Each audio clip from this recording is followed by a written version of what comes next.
राजू राज, एक और बड़ी खबर आपको बताते हैं संभल से जुड़ी हुई। न्यायिक आयोग की रिपोर्ट पर डीएम ने बड़ा बयान दिया। संभल हिंसा एक बड़ी साजिश थी, जैसा कि न्यायिक आयोग में जिक्र है। हिंसा के विदेश से तार जुड़ने की भी बात डीएम ने भी कही है।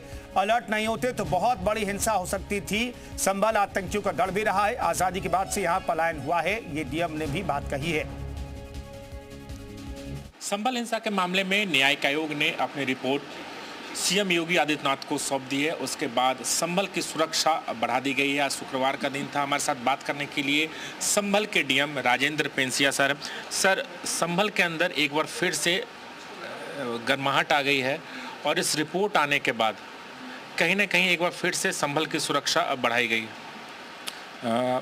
सुरक्षा यहाँ निरंतर हमने रखी है और प्रत्येक शुक्रवार को हमारे यहाँ मजिस्ट्रेट और पुलिस के जवान नियुक्त होते हैं ताकि सब कुछ सौहार्दपूर्ण तरीके से संपन्न हो। चाहे कोई त्यौहार आए या उत्सव आए, उसमें भी हम पूरी तरह से अलर्ट रहते हैं। और आज संभल में पूर्ण रूप से शांति है और जो माननीय न्यायिक आयोग की जो रिपोर्ट आई है वो सार्वजनिक होगी। जब पता चलेगी तो उस समय सभी को पता चली जाएगी।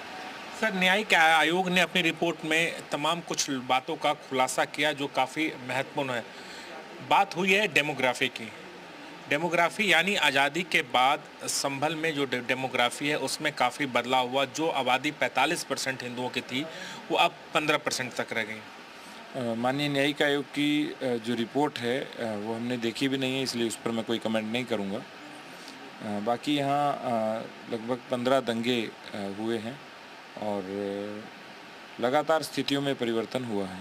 सर, रिपोर्ट में इस बात का भी जिक्र किया गया है कि बाहरी लोग आए थे, सुनियोजित साजिश के तहत बाहर से लोग आए थे। कई चिट्ठियां भी उस वक्त आई थी। हमने देखा कई अलग अलग आसपास के जो जिले थे वहां से आपके पास चिट्ठियां आई थी, उसकी भी जांच की गई। तो बाहरी लोग का साजिश कितना महत्वपूर्ण?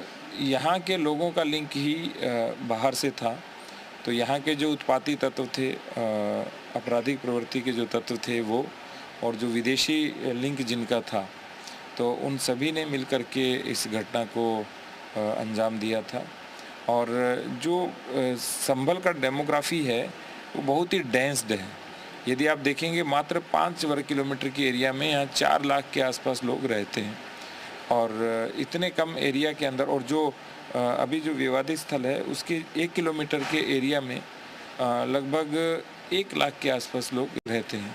तो इतना डेंसली पॉपुलेटेड है कि वहाँ तुरंत कोई ना कोई जो भीड़ है वो एकत्र होती है। और जो फॉरेन का लिंक मिला जिसमें पाकिस्तान के कारतूस भी मिले, वो सारी डिटेल रिपोर्ट हमने। सर, हमारा अगला सवाल यही था क्योंकि इस न्यायिक आयोग की रिपोर्ट में इस बात का भी जिक्र है कि आतंक का गढ़ आजमगढ़ बना हुआ था और कई आतंकी संगठन भी बाहर से लोगों को प्रोटेक्ट कर रहे थे, लोगों को हथियार सप्लाई कर रहे थे। तमाम चीज़ों की साजिश आतंक से भी। यहाँ पर भी ट्रेडिशनली टेररिस्ट एक्टिविटीज़ रही हैं। बहुत सी जो